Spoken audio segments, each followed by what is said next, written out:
There we are. Welcome, everybody. We are coming at you again for another 2A Tuesday chat, and I am Sandhills Shooter. And once again, you cannot see her, but sitting right beside me is Sandhills Sweetheart. So she's in the room as well. She just doesn't have her own channel going. So you got both of us, two for the price of one tonight. Let me get over here real quick and make sure that I'm not going to be hearing myself on YouTube. We don't want two of me going. One's bad enough, right?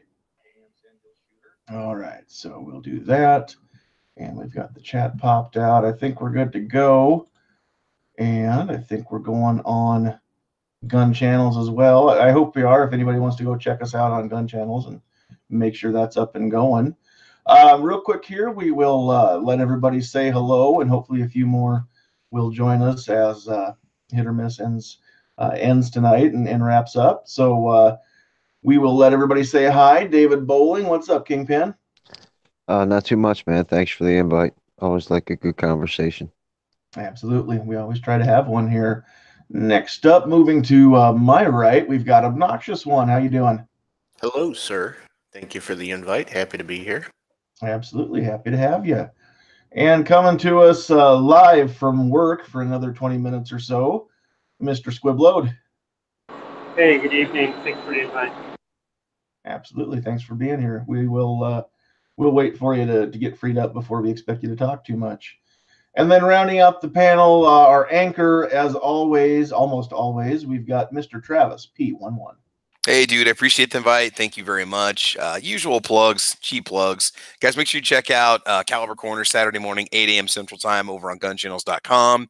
Also, make sure you guys support guntube.org through Patreon or buying any products you might be shopping for. Make sure you click on the ads there because that does contribute to guntube.org to keep it going because it is being funded not by Google revenue, which is a good thing. So there you go. Awesome. Awesome. All right. And we will say hello to everybody over in the chat real quick here. So we do have Sandhills Sweetheart over there. She is here as well. So welcome both places. Boob Sweat is in the house. Mel the Nut, how you doing? Squib is there as well as Obnoxious One chatting to everybody. Georgia Trucker 69 and Travis P11 is in the chat house over there as well. And while I've got some time here, I'll slip over here to gun channels and we'll check out that as well. We have General Relativity saying hello. And it looks like maybe USMC 1812 is in the house.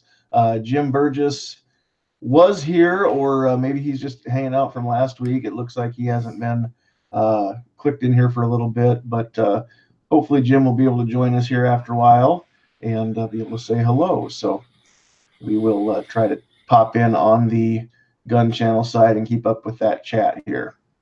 So, all right. And looks like we've got a few more people joining us. Stephen Kaiser, Busano, Blue Steel. Welcome, everybody. All right. So real quick, we're going to touch on a little bit here, something that I found out about today that Sandhills Sweetheart clued me in on. And I will just let her set this up a little bit and tell you all why this is what we're going to start off with tonight. Hi, everybody.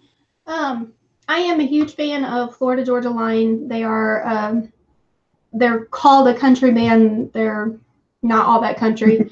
But anyway, I have been a fan before they became really well known. And so when Tyler Hubbard had a video come across my news feed on Facebook this morning, I watched it and wasn't real happy with what I heard. And so that's kind of what led us to tonight's topic. Still a fan, that's not going to change, but definitely not agreeing with what he is encouraging people to do. All right, so we will try to get the link added over here on the chat for everybody. Maybe later on in the show. I don't want everybody leaving to go watch that real quick. But basically, what the guy has said is that he just found out that there have been 307 mass shootings in the U.S. in 311 days. He was blown away by this number. I think we all would be blown away if that were actually the case. And so his call to action was to support, is it Tom's Shoes? Yeah. Tom's is pushing for universal background checks, and now at least one half of the group for Florida Georgia Line is pushing for universal background checks. But it didn't stop there. He actually made a second video and posted that up on his, I think it was his Twitter feed, that said he's calling out all of his fellow country musicians, and he listed a couple dozen names there. But he wants everybody else to get in on the bandwagon and make a video and tell everybody to contact their congressperson and tell them that we need universal background checks, because clearly he doesn't know how little a background check actually accomplishes. So now I'm having a hard time wanting to support my wife's favorite band. And I don't think it's going to cause a house divided, although she's probably going to hear about it if she spends any money on any of their music from now on, just because it's going to be a sore subject. So I don't know that we necessarily want to talk about the music industry or celebrities or Hollywood in general. I think we all can kind of shake our heads at most of them. But I want to start the night off just discussing background checks and what a universal background check is and how people define that. And then I also want to discuss a little bit about the number of the mass shootings, how that's being reported, and how it's been misreported and misrepresented, and how it's open to interpretation. So you guys all pretty well know by now how we run the shows around here. We don't necessarily go around the horn. Anybody who wants to jump in, we'll try to make sure that you get a chance to say your piece. And we'll just kind of go from there. And again, we just ask everybody to keep the language to a PG-13 level, both in the live chatting and also in the texting chat as well. So any questionable chats will get held by the moderators and possibly axed. So there we are. All right. So we got a couple people have joined our panel since we started talking. So we will let Never Enough Ammo say hi. I think I can say hi. You can say hi. Just don't do my best to not say anything offensive. Try to not drop the F-bombs. And then I don't know if you've ever heard this, Matt, since I've ever mentioned this, but we don't use any names that end in TARD, whether it be lib or re or anything like that. We don't do that. I have a background with Special Olympics, and we call that the R word, and that is that's as dirty as any N word would be. Okay. Yeah, my sister-in-law gives me crap for that all the time because she actually is a special needs teacher. There you go. And so I'm used to getting mean looks for saying stuff that just slips out of my face. So I will do my best to not let stuff slip out of my face. Is that you try, and we might have to give a few gentle reminders. You wouldn't be the first one to let something slip. It's okay. We're all human here. So anything that you need to plug real quick before we turn it over to Foos? No, we're good. Awesome. Foos, right. I'm sure has a Makarov he is trying to plug. Well, I think if you ever sell that, I'm going to get first dibs on it, right? That's the one you were going to sell me, right? I was going to offer Foos some money for that. You know what I'm going to do? I'm actually going to cut it into threes. I'll send a third to Sandhills, third to David, and then no, I don't think so. We're not going to. I don't want to hear about it. Is my money not good enough for you? My money not good enough. Oh my god! I know what it is. If you buy 10,000 9mm from it, I'll slide it in the middle of the package. Oh, that's not a bad deal. That is don't say things like that. I'm kidding. I'm totally kidding. I'm FFL. I'm totally 100% kidding. Well, I'm not saying I'm gonna. On that. I'm not saying I'm gonna ship a firearm illegally to a person. I'm not doing that. Just every portion except the portion that has the serial number on it. And fire control, yeah. Exactly, yeah. No. You know, when I finally get my hands on the Makarov, I'm going to cry. I just want you to know that. And it's... You had your hands on the Makarov. Well, no, when it's mine, when it's actually mine. All right. When, I feel so bad. I feel like I need to buy Travis a Makarov. No, it's okay. Do we need to start a fund? I want to start the Travis P11 Makarov fund. This is Travis. He lives in a cabin in Nebraska. He desperately needs a Makarov. So every night he goes to bed on a king size bed and it's 4 feet. Go ahead. I'm sorry. So I've thought about giving it to several times, but I keep seeing the prices of Makarovs increase. They're not, dude. They're still $279 on Classic. Quit looking on Gun Broker. That's a bad place to go. Is that your way of saying that if Travis wants it, he's going to have to shell out $500? No. It's not a Mosin, okay? It's not an $850 sniper with a fake scope that Classic was peddling yesterday. All right. I'll have you know that I got my Mosin for $225. Mine was 127 at Cabela's 5 years ago, man. Yeah. The Mosin I go hunting with, I bought for $25, and I was at Type 53. Oh yeah, 300 yards, just awesome. 300 yards at end, it's mine. Open sights, I love that thing. Matt, you bushcrafted one for like $14.99. so I got my entire gun for what he got his barreled action for. Stock is made out of riverwood, eh? Yeah. Yeah, you know, Sarah coated it with tar that I blended myself. Nice. All right. So moving back to the task at hand here. I need oh no, the Makarovs are out of stock on Classic. Universal background check. Well, that's just okay. Wait. Sorry, it's his show. Shut up. Thanks, Matt. Yes, Massa. Oh my God. So, anybody have anything that they want to open this can of worms with by saying? I just find it ironic that we're talking about. Okay, they're sort of country western, right? They mentioned pickup trucks and red Solo Cups. I guess that qualifies. They did a song with Nelly. Come on. I mean, not that it's not a good song. I actually do like the song. Well, yeah, but so did Tim McGraw, and he's country most of the time. Look. Here's the thing. Yeah. Let me ask you: Is there a single solitary soul out there who actually cares about country music? Okay, that is going to be swayed by this dude. No, because either they're already pro-gun or they're already anti-gun. This dude's a douche. I was about to say a douche. I don't know that that's necessarily true, though. And they got a young fan base, and that's what scares me is a young, impressionable fan base. I mean, the thing is, it's not just Tyler. If even 2 or 3 of the people that he called out do go ahead and succumb to whatever peer pressure, political pressure, fan base pressure, whatever it is, and start, jumping on that bandwagon, then we're going to have, it's not just him. It's going to be, he called out people like Jason Aldean, who, if everybody remembers, was on stage when the Las Vegas shooter started firing. Carrie Underwood, who is, one of the biggest female names in country music. That Aldean guy, he already said he's already jumped on the pro-gun bandwagon after that because he was on stage. Well, Eric Church did that. I think he was the only one I heard about. I didn't hear much about it. I thought it was Aldean. I thought because I think it was Eric Church. Aldean still is part of the Buck Commander hunting program, like with Willie Robertson and those guys.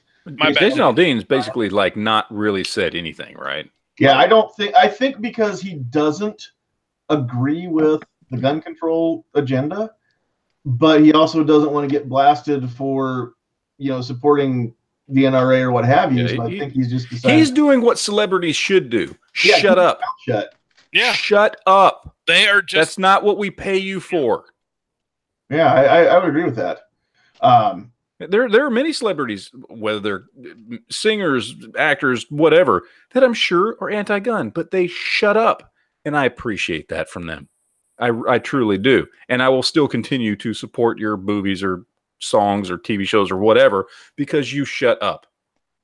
Mm-hmm. Well, why can't you just do that? Understand what your place is. You want to vote the way you want to vote. That's fine. But don't bring that into. I swear, at this point, between the music industry and Hollywood, they have gotten to a point where it almost feels like they think that their politics are more important than their job and what they. understand this dude. What's his name? I don't know the people in Florida Georgia line. I don't know their names. His name's Tyler Hubbard. Okay, this him, dude needs to understand he has no importance in this world other than the fact that people like the music he puts together. His political opinion, by and large, will piss off far more people that like his music, okay, than will then it will catch people's attention. You know, I mean, most of the people who pay his bills will not be for this message. The vast majority of people who pay his bills, and it seems like this is what the media and Hollywood and getting in the music industry, it seems like that's what they have determined. We need, our principles are more important than our paycheck. That's fine. And look what happens. Look what happened. Look what happened to, and I'm going to go just a little off track here, but First Man, the movie First Man. Everybody remembers this? Came out last month. I've watched it. It's legitimately a really good movie. But what's his face? What's the star? Ryan Gosling, right? He decided in an interview he wanted to put his politics first. So he makes a public statement before the movie comes out. Okay, and this was Oscar fodder. This was pure all-American. He's playing an American hero, first man to step on the moon, all this kind of stuff. And he decides in an interview, a public interview, to say that, well, yeah, we made the decision to not show the American flag in the movie because this was a world achievement, not an American achievement. He put his own politics in an interview up there. And what happened when the movie came out? Okay, first of all, when the movie came out, yes, the American flag is in the movie. The American flag on the moon is in the movie. Okay, but the movie tanked. It was a fantastic movie. It was a well-done movie. The movie tanked. Now, rumors behind the scenes are that he got reamed by the studio, by everybody, for saying something that pissed off the majority of the people in this country. Okay, that's where we're at now. So these people are going to, at some point, learn a hard lesson. Okay, again, people who know me know my history with whether or not I do or don't like Trump, but there's a reason why Trump won. Okay, because most people don't hate the United States of America. Most people don't hate the Second Amendment. Most people enjoy freedom and liberty in this country. And so when these celebrities come out and say stupid things, they're going to learn. What happened? Does everybody remember what was the name of the group? Dixie Chicks. Remember them when they came out and talked crap about George Bush? You heard from them lately? No, you haven't. Well, no, you didn't hear from them for like 2 or 3 years. They had that one song, and then. But they were at the top of the game when it came to country music, and they plummeted. But they tanked. But you also, unfortunately, we're in a different world than. Oh, I agree. Because that was what we're talking about. Like, look, but I'm talking about the people who are going to pay attention to this. The people who are going to listen to country music versus the people who are going to go see a movie about Neil Armstrong, right? These are people who, by and large, don't want to hear any sort of left-wing political agenda pushed into their music, their movies, whatever. Right. Right? And so there's consequences. Now, look, if people in Hollywood want to preach to people in Seattle and preach to people in Hollywood, or want to do a movie about a black, Hispanic, lesbian, trans person and put some sort of left-wing spin on their politics of that when they're promoting that movie, they're not going to see the downside. They're not going to suffer for that. But when you delve into, as stereotypical as it is, it's true. When you delve into country music, okay, you've started to cross a line. You have to understand what your base is. You have to understand the people who are buying what you're selling, and it's not compatible. Now, I understand this dude probably came out and is looking at universal background checks. I know we haven't gotten into what that means yet. And I know, John, you probably want to go into that, but they think that's a safe space. Oh, well, let's just agree on universal background checks. And for the uninformed, they will say, oh, okay. But again, that is not who they're catering to as they're a business trying to sell a product. The vast majority of people who are buying that product don't buy into universal background checks. So, in this particular, normally I would say, as we've talked about many times before, we are in a bad spot in this country where there are two sides that are going against each other, and you've got problems where people are buying into bull crap in ways that they haven't before. Or maybe they have, but we're just not, in current perspective, it seems really bad when it comes to gun control or whatever you're talking about. But in this is a very specific case of a person whose only value to the world is catering to a certain audience who is by and large not prone to like this message. You know what I mean? Now, I don't know if that translates because he's just one part of a larger, he's one cog in a larger machine of this group. I don't know if that translates into problems for him, but the way it did, again, I'll go back to, the movie First Man, which was on track with Rotten Tomatoes and all this stuff to be a fairly large hit, an American movie about first man to step on the moon. And, it had a lot of people who were really excited to see it. It's Oscar bait and all this other stuff. And then one stupid actor makes one stupid comment and the movie tanks at the box office. I don't know if we're at that level yet, but I think these people need to get a reality check. This is one of those times. This isn't Oprah talking to Oprah's audience about something Oprah cares about.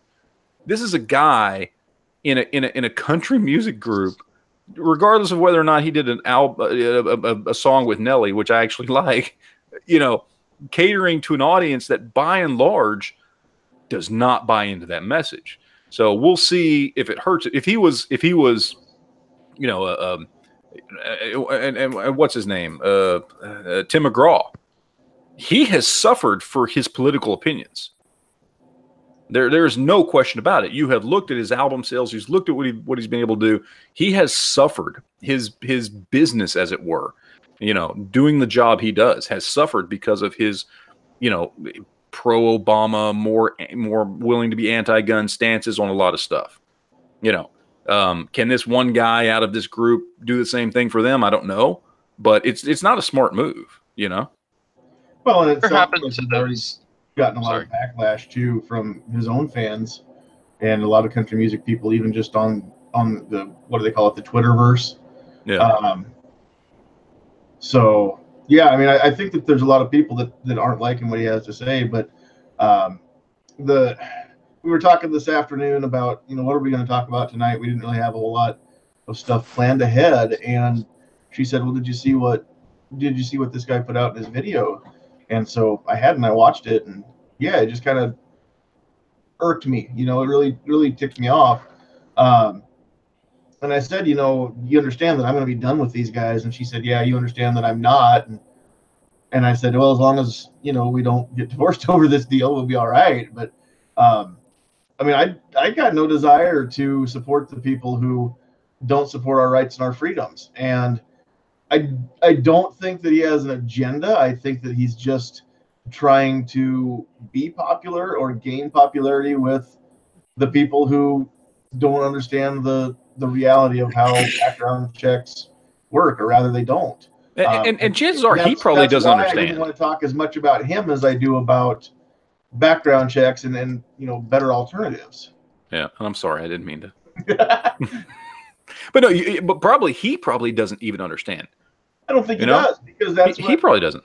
The only thing I was waiting to hear that I didn't hear come out of his mouth was the words common sense gun reform. Yeah.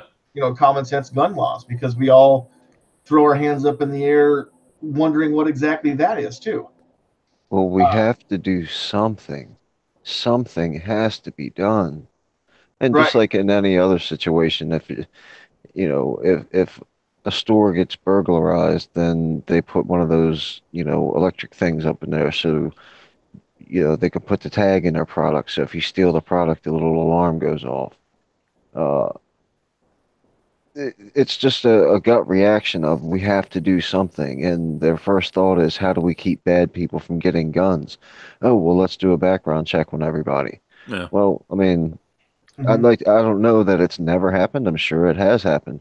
but I'd like to actually see some statistics on how many people went out, bought a gun from a reputable store, whether background check or no background check, and then took that gun and went directly and committed a crime with it. Well, they've already done studies on that, and the crime rate is insignificant. I mean, there is more crime from guns where people are intentionally selling guns to somebody they know shouldn't have that gun.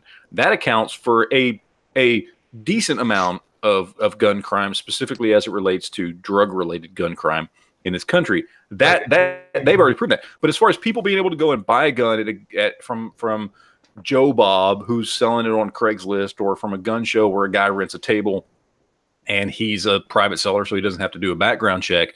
The studies they've done has shown that they can't find any time where that's actually been a problem and caused any addition to the gun crime rates in this country. Maybe it has happened. I am sure, because everything happens at least once, right? I am sure there has been at least one time, or maybe even 10 times, where somebody has gone and bought a gun from a private owner or a private seller that didn't have to pass a background check, and then used that gun to do something bad. Obviously, I'm sure it's happened. But whether or not it has happened to the point to where now we need to restrict freedom and liberty, that's the question. Do you restrict everybody's freedom and liberty because once or twice something happened? The answer is no, because in those situations, the fact is that those people that wanted to do something bad were going to do it anyway. You never restrict liberty for security. Exactly. Well, you would think not, but that's the exact trade that too many people are willing to. People who think that, to me, are mentally deficient. I don't know that it's necessarily mentally deficient as factually challenged. They don't have all the facts. They're not making an informed decision. And how many people do we run into, not so much in this circle online on YouTube within our gun channels community, but maybe at work, or maybe just out and about, or at the coffee shop or whatever, where people are presenting an argument based off of the talking points they heard last night on the news, or whatever, and they haven't thought it through. They haven't fact checked anything. They haven't looked at statistics. They're just repeating that same thing that David just said. We have to do something. Something's got to be done. But specifically what effectively can be done. So forever they've been taking, what can be done, or we have to do something, and they're always like, okay, let's try to restrict freedoms, let's try to pull all these firearms from the hands of our citizens. They've never been like, okay, let's allow people to do what they want to do. Let's allow people to carry if they want to carry. Let's allow them to have their AR in their trunk or their car, on them, whatever. Allow them to have firearms wherever they go on them. Let's do it for 3 to 5 years and see what happens. We've been going since the mid early 1800s. What was it? New York was the first city or something like that had gun control back well before the Civil War. It's been happening for well over 100 years their way. Let's take 3 to 5 ours. Well, their argument is going to be, look how dangerous Chicago is with all these gun laws. What do you think is going to happen when we remove all the gun laws? Everybody's going to, they're definitely going to come at you with something like that. Well, and my view to that is, it's not going to get any worse. Okay. Let me put this out there, because I have a little bit of knowledge about Chicago, and you'll have to pardon me, but that's just how it's pronounced where I'm from. Okay, well that's still PG-13, so that's fine. We're good there. Okay. I recently moved to North Carolina from the Chicago area, and they will argue that everybody goes to Indiana and buys guns. And when you say they can't do that, they will argue to you that, well, they go and they get a fake ID, and then they go buy guns. So yes, so they're breaking, 3, 4, 5 laws to go to Indiana and buy guns, but somehow it's Indiana's fault for having lax gun laws. Yeah, that goes back to a different rabbit hole that we probably won't go down right now, but about having your guns locked up in your house, because what if somebody comes in and takes your guns and then uses them to commit a crime because you didn't have them locked in a safe? Well, how is it my fault that somebody already committed a crime by burglarizing my house and stealing my property? Yep. So what Foose is asking for has already been proven. Yeah. So why don't we do it on a national scale? And I'll give you a good example. In Michigan, used to be you had to be a business owner or a retired cop to get a CCW. They changed it to a CPL, and they made it where everybody could get it. But at first, they had it where county by county, they had restrictions on how you could get it.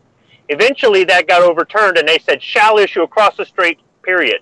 As long as you're over the age of 18 and you are not a criminal and you're a resident, they cannot deny you the concealed pistol license. Now, our governor at the time was a hardcore left-wing Democrat. She wasn't even a U.S. citizen. Anyhow, or she wasn't born here at least. And anyhow, she was in a press conference, and they asked her about the loosening the restrictions on the concealed pistol license so that it was shall issue, period.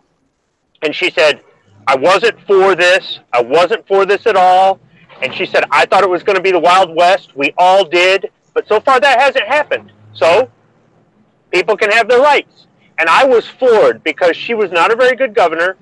Her economic policy sucked, and I thought for sure she was going to do everything she could to stop us from getting more of our firearm rights back. But she didn't. And she was an attorney general before, so she's all about law and proving your case in court. And the case was proven that after they gave everybody the right to get a concealed pistol license, and then they further loosened the restrictions on them, we didn't have people shooting each other in the street. Now, that's not to say there was never a road rage incident. That's not to say there wasn't somebody who got busted for brandishing or maybe shot at the getaway vehicle or something like that. There's always going to be those isolated incidents where people make bad judgment calls. But people in law enforcement make bad judgment calls. People in security make bad judgment calls. It happens. With the exception of that, this place didn't turn into the Wild Wild West. I bet there's similar stories in every state where they've gone constitutional carry. So I'm looking at the Electronic NICS website right now. On it, it says, does the name, date of birth, and place of residence in Section A of the ATF 4473, that's where you put all your information, match to the valid U.S. issued or government issued photo identification. And then later it says state of residence. So if they're doing this, they are, let's say they go over to Indiana and, get a fake ID. That's illegal. 4473 is illegal. And buying cross state lines is illegal. That's three laws that they broke. No, hold up. They could go across state lines and buy a long gun. Yes. But how many of the crimes are committed with long guns, right? Negligible. And they're going to be like, well, what wasn't like less than 1,000 or something like that? Maybe less than 2,000. You guys have obviously never seen the CCTV of the guy robbing the gas station with the Mosin. I have seen that one. Hey, it wasn't just a Mosin. It was either a Type 53 or M44. Those are variants of Mosins, Goose. I know, but I mean, it's just not like a 9130. And some of us most don't people know the differences. We just know a Mosin when we see one. Well, the reason that they said you can't buy handguns across state lines is because statistics were showing that most of the crimes were being committed with handguns, and they were trying to keep people from going and getting them. And back in the day, there was issues with jurisdiction. Nowadays, that's not so much the case as far as I know, but those old laws are still in place. So that law is based off of statistics, not emotion. And even though I don't agree with it, if they would do more laws based off of statistics than emotion, it would say a whole lot about our government. Yeah, laws need to be made off facts. Exactly. And that's why whenever anybody says, you know, doing something is better than doing nothing, I respectfully disagree, because we need to make sure that we take the time and figure out the right something to do, not just go off half-cocked and start throwing laws into the wind and I mean, throw it against the wall and see what sticks. Well, yeah, I mean, you think about this. Okay, you're driving down the road, your car breaks down. Well, I got to do something, so I want to put more antifreeze into it. Well, what if it's a flat tire? Right. You know, you have to diagnose the issue, fix the issue so you can get on your way. Exactly right. But the problem is, I think we've got a compounded issue in our society. It's not any one thing that's leading to this, but it's kind of the result of the perfect storm, you know, because we've got some issues with mental health. We've got some issues with things being blown out of proportion by the media. We've got some issues with, I think, honestly, lack of parenting and lack of right upbringing that previous generations had that, you know, kids today don't always have. I think they all factor in to create, you know, we've made our bed, now we have to lie in it, and now all of a sudden people aren't liking what's happening. So again, I mean, to try to steer this back to the topic of the night, you know, the background checks, it's a futile attempt at doing something that accomplishes nothing. And I think that the universal background checks, that's kind of a catch-all term right now, because I've seen a few different legislations over the years, and they're somewhat different. But I think, Travis, I think you were talking about this here maybe a year or so ago when somebody was proposing a bill with universal background checks, and basically the way it was written, even if I lend you a gun and you want to go make a range video with that gun and I'm not with you, we've got to take it to a dealer, get a 4473 done, transfer it to you, and then when you give it back to me, we've got to go back and transfer it back. And is that kind of what universal background checks most of the time are going to require now? I guess I'm kind of hoping everybody else has a little bit of insight into what that even means. That's what it can turn into. It can turn into whatever you want, you know. And then you got people saying, well, you know, it's registration can lead to confiscation. Well, no, that'll never happen. Well, once your name's on the book and that gun's on the books, whatever administration's in or whatever tyrant or dictator's in at that time, and they don't want you to have guns, they know where you are and they know what you have, and they're going to expect you to produce that when they show up at your door. Mm-hmm. Yeah. And so many other nations don't sit there and say it can't here. All right. You know, how much money is generated by the background check? Like, is that? It doesn't cost anything. Well, that's, you know, there's certain times when I buy a pistol, I got to pay a $10 charge. That's a state thing. Okay, so I didn't know. NICS is federal. NICS is federal, and it doesn't cost anything. Yeah, because anytime I've ever bought a rifle, I haven't had to pay anything, but whenever I buy a pistol, I do. that could just be a convenience fee that your state charges you for, you know, or processing fee or something. Yeah. We used to have I think we had a $10 fee for ours. I ain't paid it in years. They're like, whatever, because they do so many of them a day. It's no big deal. But it's just because we have pistol registration in Michigan. So, as far as Maryland goes, you have to have what I call the purchase permit, which is just a license that you're allowed to apply to, ask for a gun. Just because you have it, every time that they say you can go pick up your gun, it's congratulations, you have not been disapproved, as opposed to congratulations, you're approved. But if I go to the range with my friend, he doesn't have a handgun license. So if we're at the pistol side and I walk to the restroom, I've just violated my permit to own a gun. I literally can't leave him at the pistol range while I use the restroom because he doesn't have a license to purchase pistols in Maryland. And see, some of those universal background checks get so bad that you can't hand a gun to somebody else. If you own that gun and you hand it to them, you've broken the law. Mm-hmm. Yeah, that is the situation in some states. Yeah, yeah. And that I think that's the slippery slope that we're all afraid of and we all want to avoid. I'm going to 100% agree with what Kevin the Tac Daddy said out in the chat. And I see what you said there, Kevin. You can't join us tonight. You know how much I love going round and round with you. So anytime you want to jump in here and you've got time, you're always welcome in my chat, Kevin.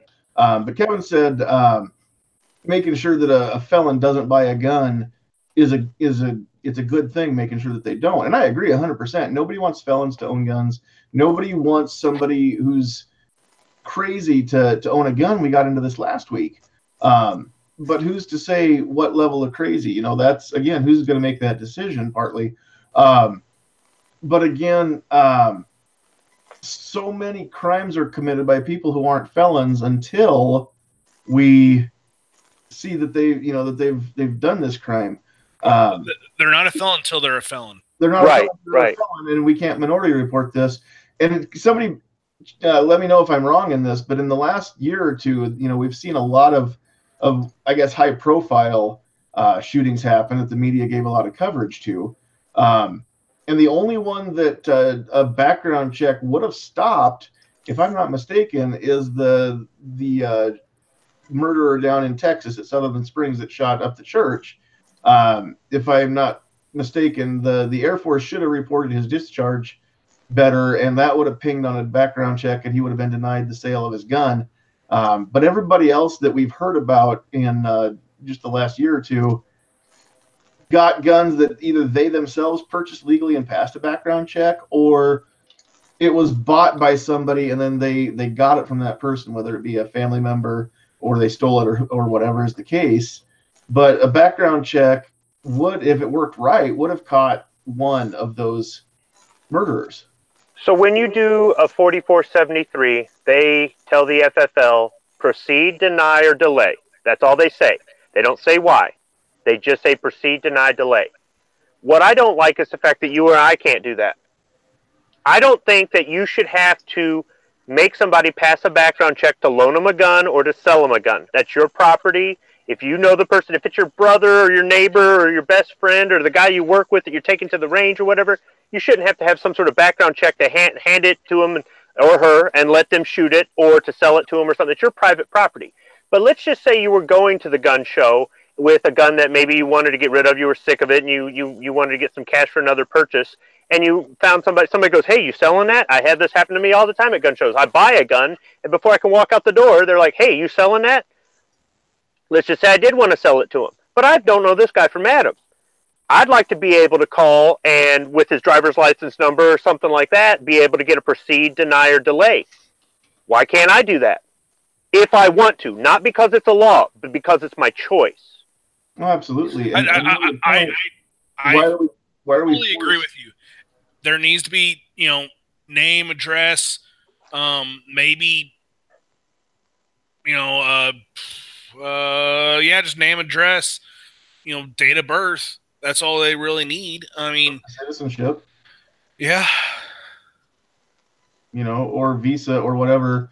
Because I understand sometimes people come in from a foreign country and they come here to hunt, whatever, and they're not banned from possessing a firearm, but we need to find out the case. Is this person a legal citizen? Do they have their rights, or have they been rescinded for any reason whatsoever? But if they're gonna make us do that and a FFL is required to do so, then anybody who's an FFL isn't going to like hearing this, and I'm not necessarily advocating for this, but if we're going to be forced into doing a transfer and a background check, even for private sales, then I don't see that we should have to pay, and I think that they should prohibit FFLs from charging us for that. So then you're going to see a bunch of FFLs just. And you're right. I'm not advocating because and that's the reason why I would never advocate for such a thing. Yeah. So being like I just got my FFL. Okay. I'm running it out of my home. There is paperwork you have to have. There is, the licensing. Like, I'm out of my home. I'm not going to have a stock. My FFL costs $200 the first year. 3 years, it'll be. I think it's $90 for 3 years after that. So there is that cost. I have to keep the 4473s for 20 years. I have to keep books that.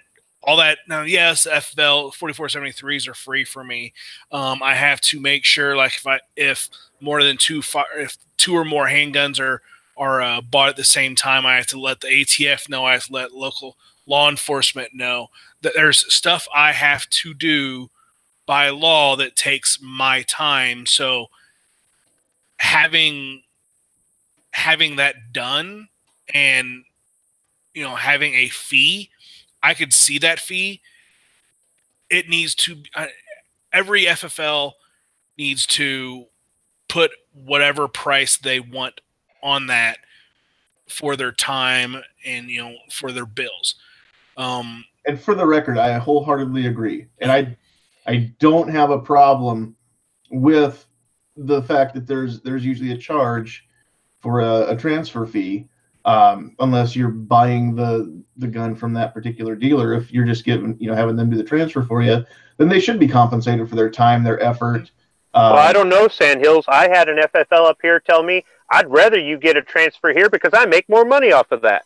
Which is cool. Yeah, I mean, I get it to them. Because most dealers won't charge you for the transfer fee if you're buying the gun from them. But right. I always assumed it's in the markup. Well, no. No, there's no Well, I mean, the thing is if let's say I take and I purchase a gun for sale, I already have that. So whether I sell it to you or to someone else, I'm still going to have that paperwork. So it's already built in to the cost of doing business. Now, if someone just orders it to me, I have to do all this work, just turn around and get it out the door. Now, if it comes into your shop for somebody to pick up and you have a transfer fee, you still have to enter it into your bound book and then take it out of your bound book, even though somebody else bought it on Classic Firearms and you're just go-between. Yeah, see, that's a paper trail. Yep, and not only that, the 4473 has to be stored on hand at the location for any time. Like right now, if ATF wants to, they come knock on my door and they see, be like, let me see your bound book. And if I have a gun that's not out, I have to produce that firearm. So, I mean, there's. Yes. I'm sorry. Go ahead. No, and so there's paperwork, there's risk, there's stuff to do with that. Yes, I have 7 days from getting the firearm to put into the book, but it's stuff I have to do, and I'll have to keep that. And if I ever let's say I, in 3 years, I don't renew my FFL. All my book, my bound book, and all my FFLs have to go, or my 4473s have to go back to the ATF. What happens when the FFL, because the last FFL that I met, when I went down to his office, he thought I was somebody else. And he had 4 rifles sitting there that he thought that I was coming to pick up. Mm-hmm. And then I'd explained to him, no, I'm just here to introduce myself and, find out what you require and all that.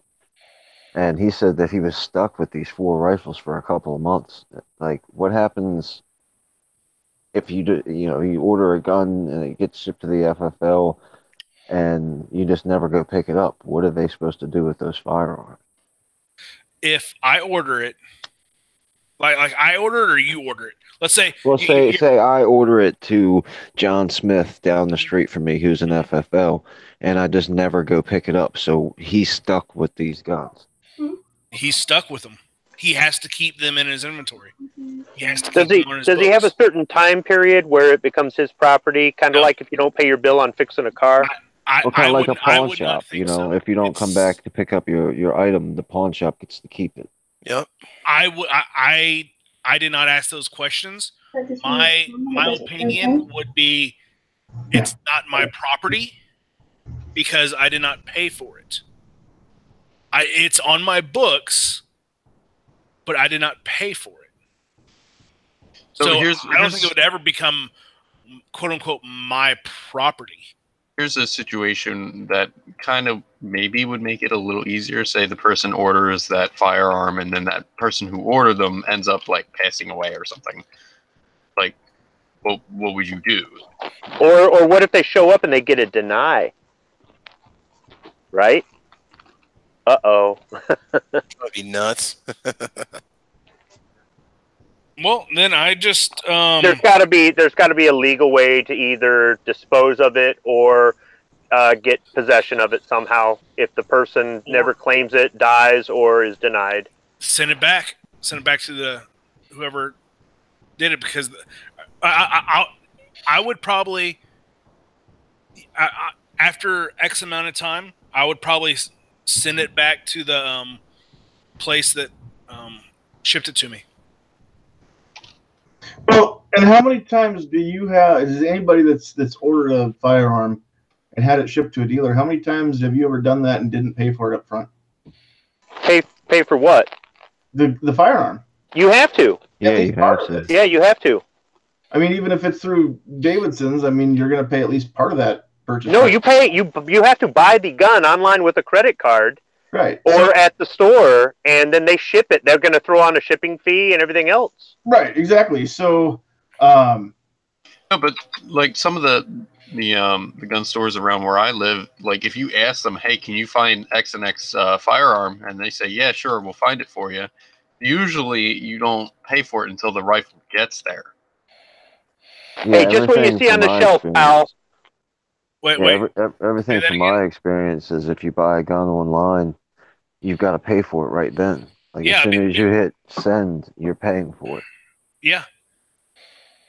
And this was just the one experience, and I thought it was odd that the first time I met a guy, he had 4 rifles that he was stuck with. And he thought that, he was kind of upset that I was just some, Yahoo that, found his number somewhere and wanted to say hi. And I wasn't the guy coming to get all these rifles. Shipping them back probably makes the most amount of sense, but I'm sure that with the FFL, these guys have got lawyers, or they've got a way to contact the ATF to be able to get legal advice for what they're supposed to do, because it is a litigious thing. It's probably a pain. I mean, Foosh, you made it sound like the paperwork wasn't too bad, but once you get further into it, it may become a hassle. It really it is. For me, I always knew that insurance is going to be the issue, and it is the issue.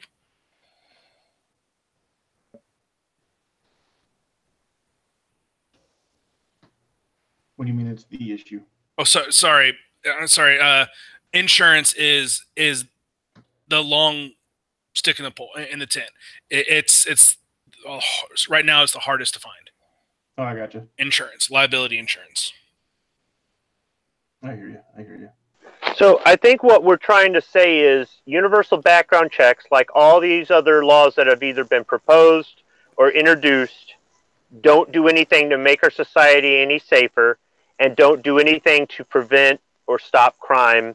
And it's unfortunate that there are people out there who keep wanting to skim through the headlines and just do the catchphrasey stuff because they don't understand anything about guns, ammunition, history, laws, or anything that has to do with firearms or the Second Amendment. And because they don't know, and some of them refuse to learn, we get nowhere. And our society is no safer, and it's unfortunate. What did it take you? 60 seconds to say that? We can cut out this last hour and just what Squib just said right there. That's all I really need to keep on this whole show so far. All I did was just combine everybody's points together. That's all. No, you're dead on. That's exactly how I feel. And sometimes I throw some stuff out to stir the pot and maybe play a little devil's advocate. But you're exactly right.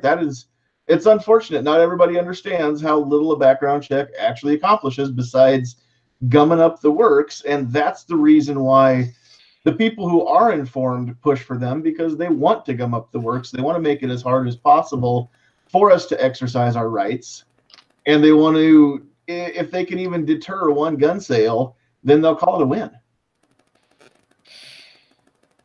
And I don't think I'm being tinfoil hat by saying that. It's not a conspiracy.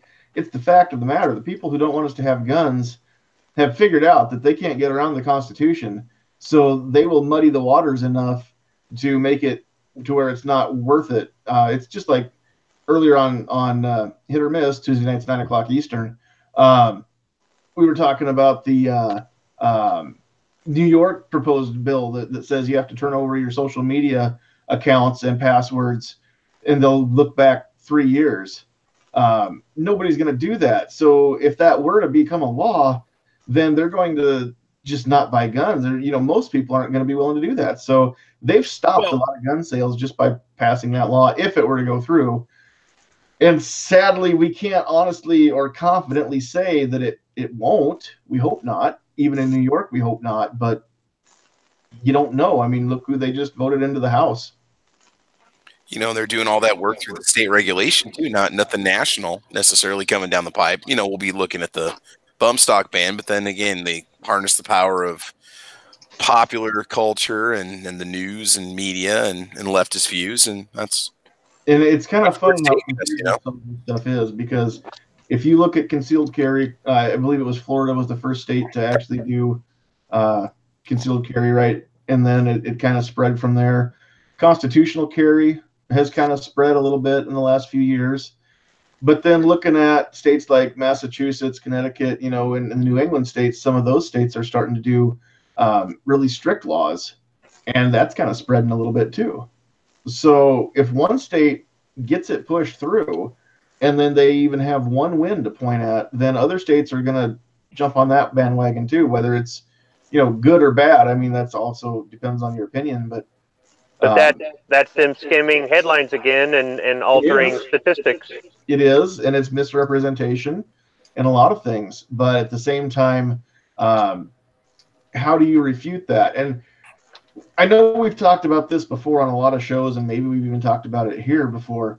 But excuse me, when you're having a discussion or debate or flat out argument, whatever it is, and somebody's coming at you with emotions, all the facts in the world aren't going to change the way somebody feels. And they're too busy feeling to think, and that's what we're up against. And the only way that we're ever going to change anybody's mind or even get them to see our side is to start fighting the way that they fight. We're going to have to go for the feels. And that's one of the things we're going to do next week. Before I forget, I do want to invite all of the ladies who are out in the chat. I want to get ladies in our panel next week, which means I know some of you guys probably won't be able to join us because I can only fit 9 other people with me. Midnight Range will come in right now. Oh, I should have expected that. No, because we're going to talk about how the being armed and, being a female, typically, if you're going to be attacked, it's going to be by somebody, most of the time bigger, stronger than you, and how being armed is a force multiplier. We're going to go back to the old saying that God created all men, but Sam Colt made them equal. Well, if you are smaller, not as physically strong, maybe you've got physical disabilities or impairments, being armed definitely makes you not as soft of a target, right? And that's kind of what we're going to cover next week. And I want to have a few female viewpoints, not just Sandhills' sweetheart. She's going to be with us. But yeah, we definitely, so reach out. Those of you who are female are always welcome to join us. And then those of you who know females, please invite them and give them the email address, sandhillsshooter@gmail.com, and we will get links to as many people as we can. If we can get 2 or 3 other ladies to join us, that'd be awesome. So Vanessa Kitty, that means you. Vanessa, Angelina, I see you out there. I know that you're on the Daily Gun Show a lot, so you're no stranger to one of these chats. Actually, I think you and I have emailed before. I probably have your email somewhere about patches, so I might be able to get you a link if you're going to be here next week. But anyway, I just wanted to get that plug in while I've still got a few people watching and a few people chatting. So Okay, now the other thing we were going to talk about tonight, in lieu of a background check, and this is what I do think it's my common sense. This would keep people safe. Is repealing gun-free zones. Just ban them. Make every zone. If you are legal to carry in any place, you're legal to carry in every place. So that would be my suggestion. Travis, I know you'll back me up. At least being able to carry in the classroom as a licensed concealed carrier in the classroom. I know you can't right now. You can't have your firearm on school property. Yeah. And they basically have eliminated any option you would have of defending your students in a bad situation. So. It can be legally locked in my vehicle on school property. In a safe, sure. Yeah, well, yeah, locked in the lock box or locked in the glove box with the concealed carry permit. But I'm still, I mean, if I'm outside and I'm out of the building, I don't know if I'd go back in. That's just it, because you'd be looking at law enforcement and stuff like that. Plus, chances are I'm going to be hunkered down in my classroom trying to figure out what to do to defend myself. So, yeah, I mean, we all know that's your mass shootings. All of your killings happen in places where people are less likely to be able to defend themselves.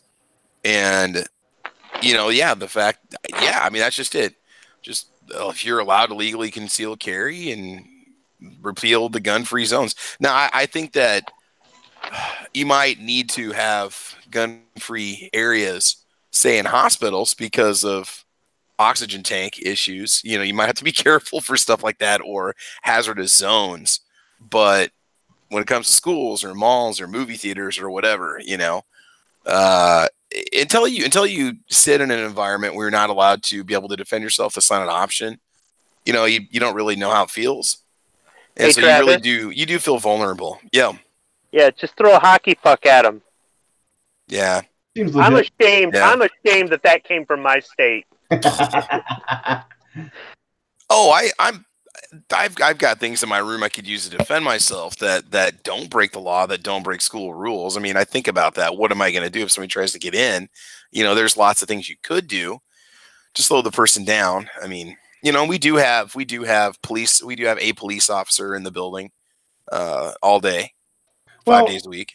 And I mean, if it came down to it, Travis, what do you stand, about 5'10". I mean, you're physically capable. I mean, if you had to go toe to toe with somebody, you could probably hold your own and get your students, out of there too. But the thing is, you're not going to try and wrestle somebody with a gun pointed at you. Yeah. I mean, it's not feasible to throw rocks or hockey pucks or take those little tiny Louisville sluggers and think that you're going to defend yourselves with that against the firearm. It's just, again, that's the whole point. That's why we're going to have that chat next week, because the firearm is a force multiplier. Yeah. And don't bring a hockey puck to a gunfight. Don't bring a hockey puck or a miniature bat to a gunfight. You're right. Most of your schools have glass doors or have windows right next to the door anyway. That's going to do you no good. Oh, exactly right. I heard somebody talking yesterday, and they were mentioning, one guy with a knife against 3 guys with a knife is probably going to lose. One guy in a fist fight against 3 guys in a fist fight is probably going to lose. But one guy with a gun against even 3 guys with a gun still stands a very good chance of surviving that incident. That is true. I can't remember. That's not I heard somebody on one of the chat rooms say it yesterday. Maybe it was the Dead Horse show. I'm not too sure, but I heard somebody else say it, and I thought that was pretty interesting. Now, the only place lifting the gun-free zone wouldn't have made a difference was there at Las Vegas, because you're not going to have people pull out handguns and return fire across the street like that. That's true, and that would be dangerous. Yeah. Also, people were there with alcohol. And alcohol and firearms don't mix. So I think if you're not drinking, you should be able to carry. But once you make that choice to drink, then it's probably not a good idea to carry. But, I mean, you already have laws against intoxication and murder. So, Right, exactly. And, we talked about this last week too. But, if you're going to... If you're going to carry, then 0 tolerance for alcohol in your blood. And if you're going to drink, then 0 tolerance for a gun on a person. I agree with that. But I would don't drink even if I'm not carrying. I typically don't drink even if I'm in a bar. And there's no reason why I would be unsafe to have my carry weapon under my shirt in a bar or at a concert. Right. So if there were people at that concert who chose not to drink, they were designated drivers or whatever it was, and they were concealed carrying, they still couldn't have effectively returned fire from that venue. With the exception of that, pretty much all the other places where these mass murders have happened that have gained headline attention, if there were at least one, if not multiple people who had a concealed carry permit, had a firearm, knew how to use it, and were willing to take that responsibility on, the story would have been different every time. Yeah, exactly right. Exactly right. Yeah, the only thing I can think is if you're going to use a hockey puck to defend yourself, at the very least, take your shoes off and put a hockey puck in your sock, and swing that around. I think it's better than throwing it because then you have no hockey puck. So, but yeah, it's just I found it ludicrous when somebody suggested that let's throw pieces of rubber at somebody that's throwing high velocity pieces of lead back. Yeah, that was just crazy. But yeah, I mean I don't think we need to go too deep into the abolishing gun-free zones. I think we all pretty much feel the same way, and we've all kind of beat that horse maybe to death a little bit. But yeah, just in general, I wasn't even sure if we could talk for a whole hour about the background checks and whatnot. But thanks, Matt. I know you're not still in here with us, but thanks to Matt for kind of being a little windy. We stretched it out a little bit, so we've kind of got to our hour a little bit past, and I think we'll just kind of wrap up a little bit. So if anybody has anything else they want to get out, we'll give everybody a chance to talk. We had AWAG for a little bit, and AWAG had to go. So thanks, AWAG, for joining us. Thanks, Never Enough Ammo, for joining us. Midnight Range TM, you were here for a second, and then before I could even say hi, you were gone. But thanks for showing up. At the very least, you were here and you were about to defend yourself, I think, to Obnoxious. But thanks for being here and joining us. So those of you that are still with us here, we'll let everybody go back through and like I said, wrap up. Any closing thoughts, anything else you want to bring up, and then any plugs you want to make, now would be the time. So we'll start back over and go from the top again. David, thanks for being with us tonight. Thanks for everything you had to share. Oh, it's my pleasure, man. I always enjoy a good conversation, and thanks for having me, and thanks for everybody that was on the panel and in the chat room tonight.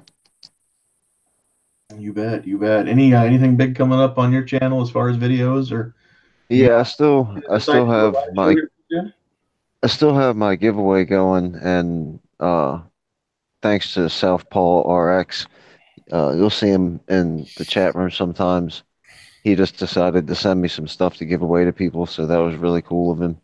And then, I think Saturday afternoon I'll probably stop doing that and draw some winners. Other than that, has anybody besides myself, has anybody actually followed instructions? No, and I've actually got a class action lawsuit against me from all the people who got injured by having to stretch, and oh my God.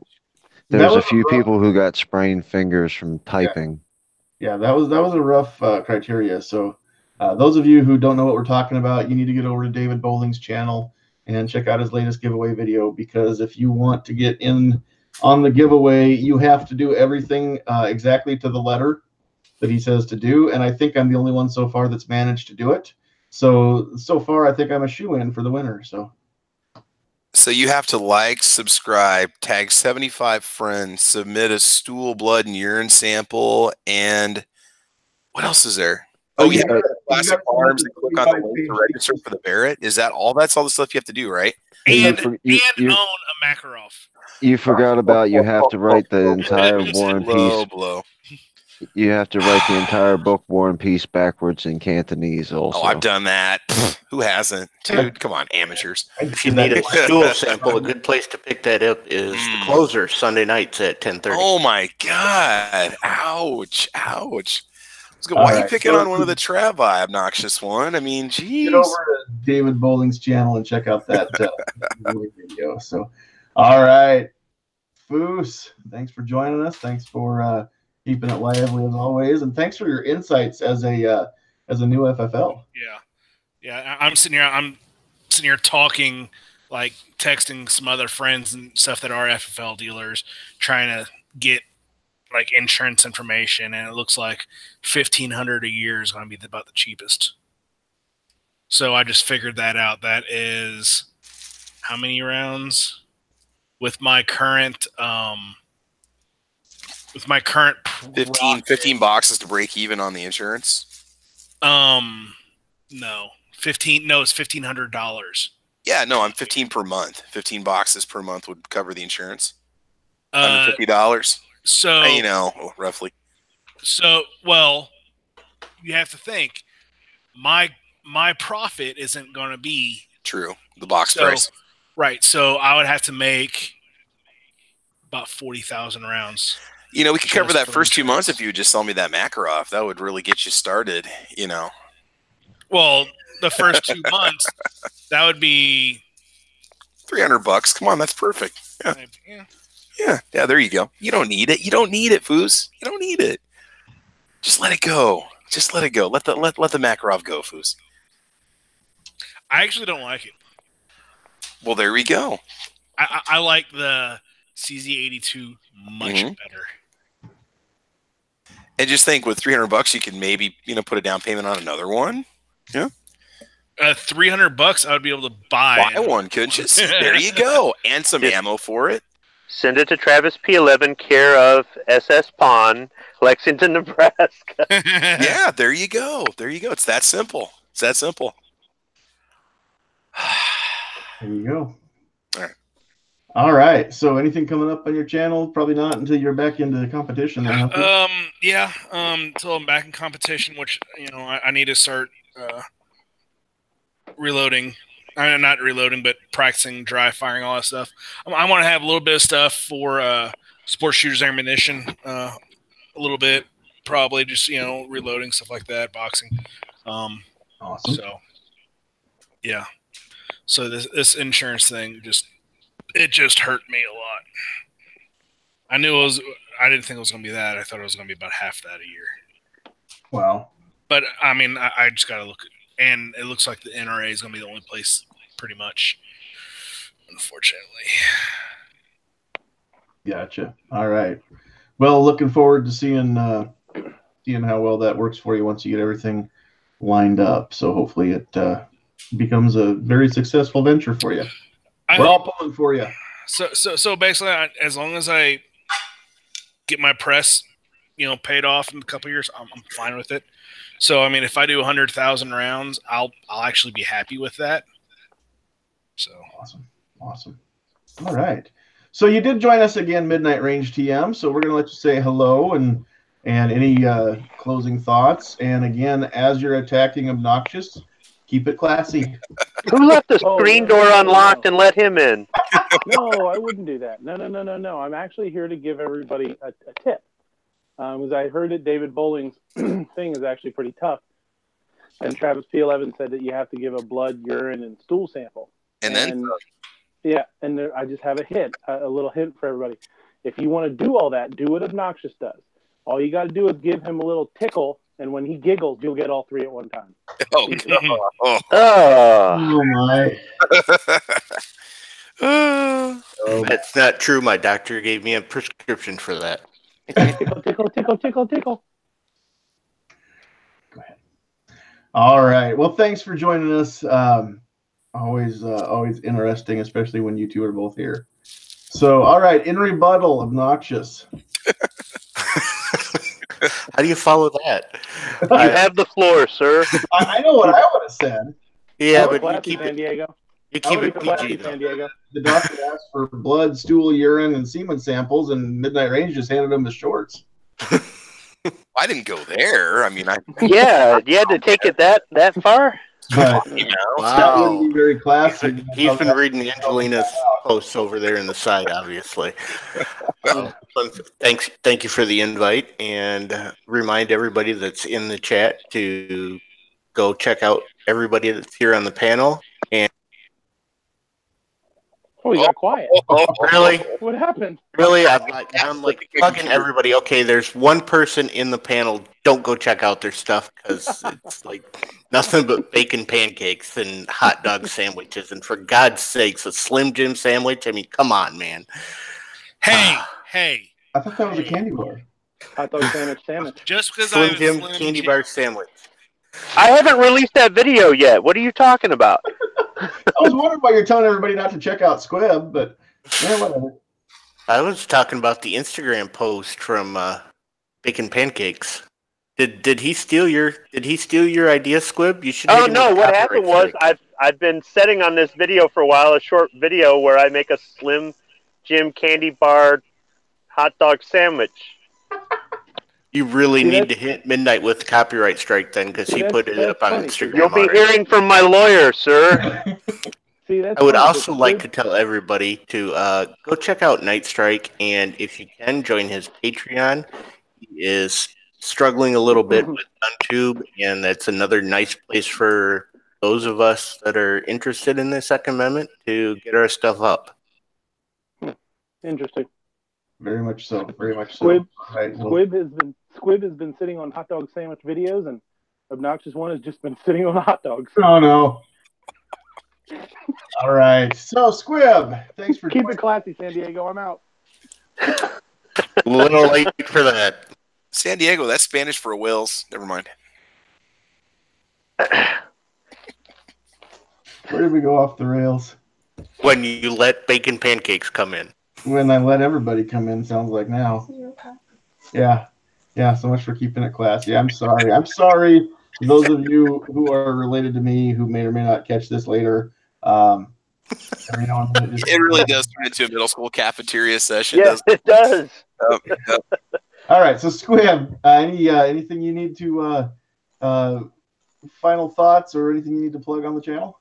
I've got all kinds of videos I started a couple months ago. I've been so busy. Every single day I got something going on. I just haven't done the proper editing and released anything. Right now I was going to work on a short, or I've been working on a short video recently about my first time deer hunting, but I don't know if I'm going to get that released anytime soon. Otherwise, I'm just dropping in on shows like yours. I'm maybe about 5 or 6 days out of the week, I'm weaseling my way into somebody's show. So I appreciate the invite, and I appreciate all the comments out there in the live chat on YouTube.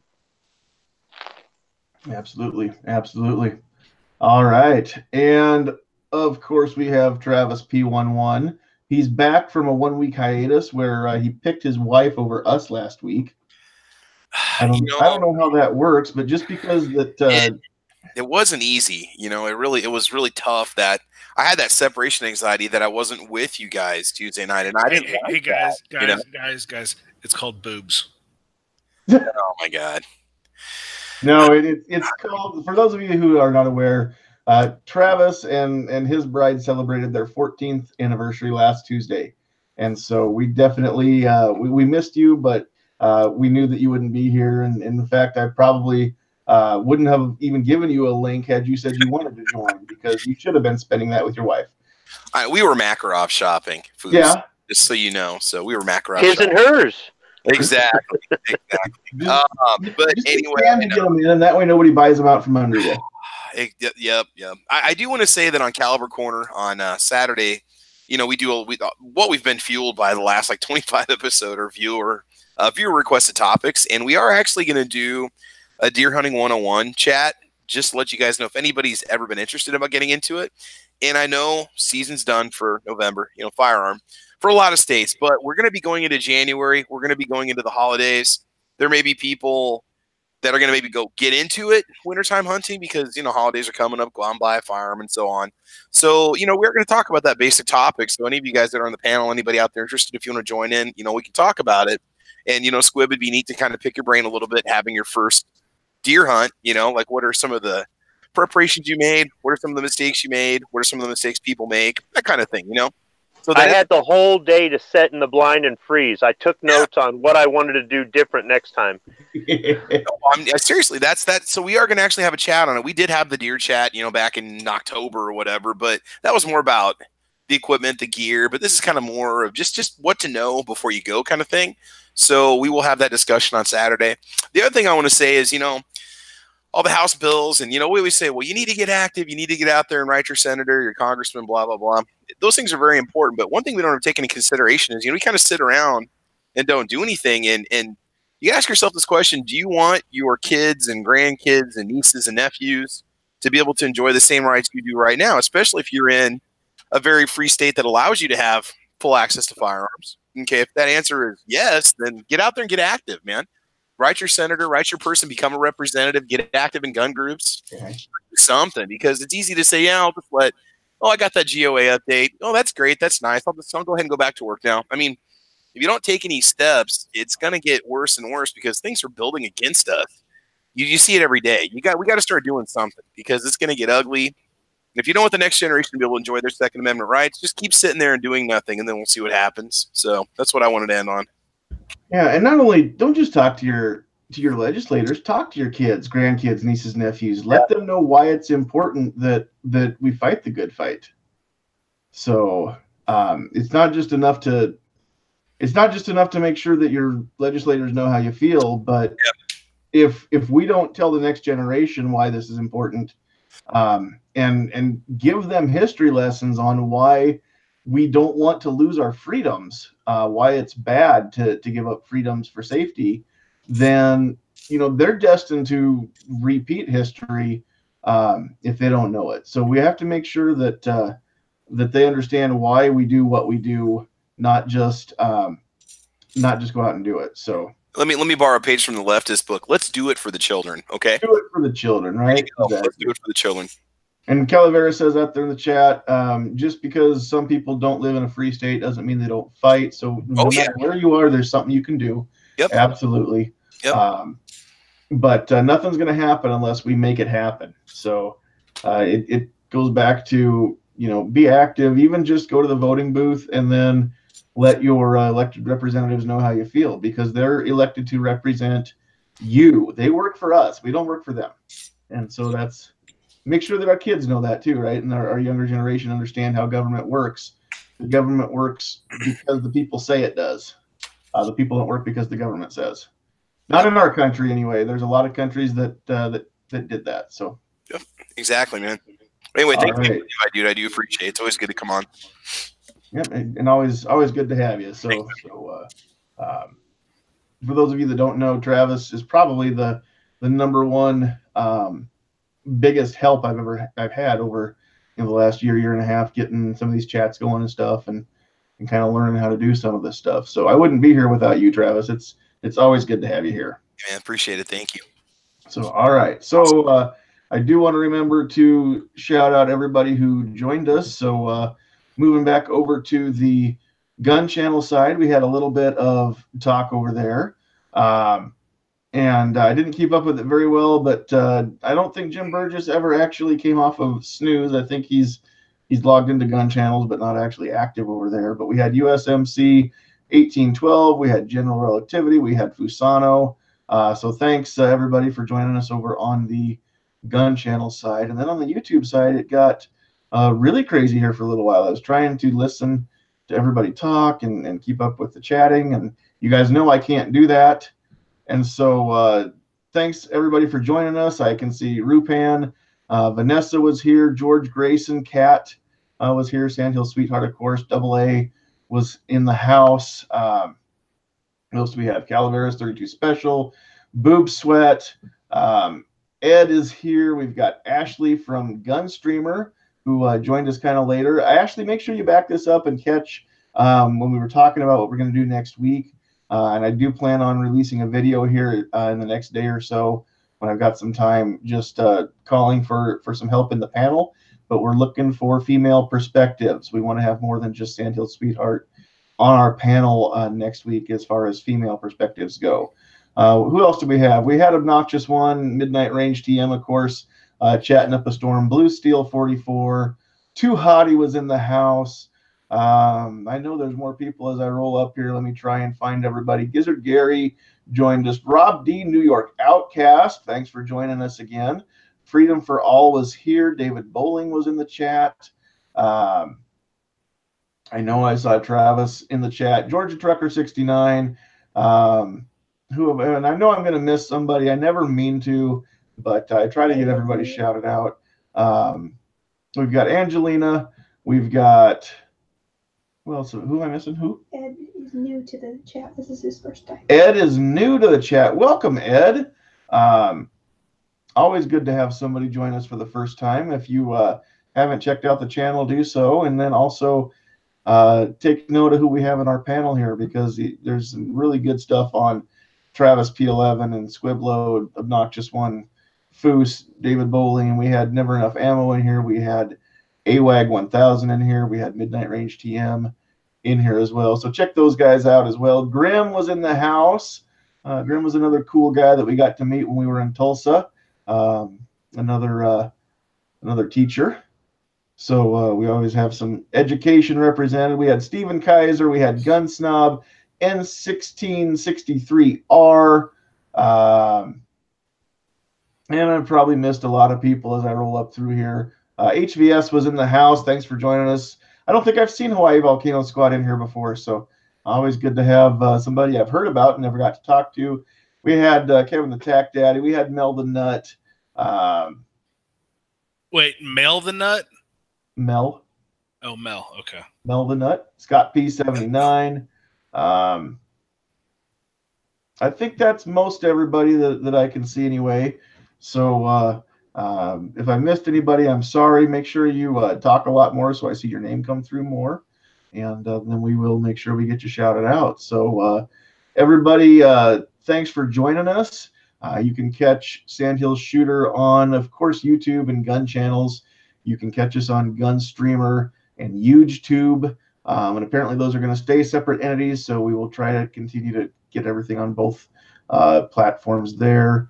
And then Facebook and also Patreon. So those of you who want to support the channel, you're always welcome to come over and join us on Patreon, become a Sandhiller, or become an outlaw or a vigilante over on our Patreon channel. And sometime we'll have a discussion just about why where I come from is called Mob County. We'll do a little history lesson on where I came from. But next week is going to be the female perspective, so hopefully everybody gets a chance to join us for that. And then one more special guest. This guy's been on videos with me before. You guys might have seen him a few minutes ago, but Edward does not want to leave us alone, so we're just going to let him say hi, and we're going to let Edward sign everybody out. So Edward says good night. Thanks, everybody, for joining us. God bless y'all.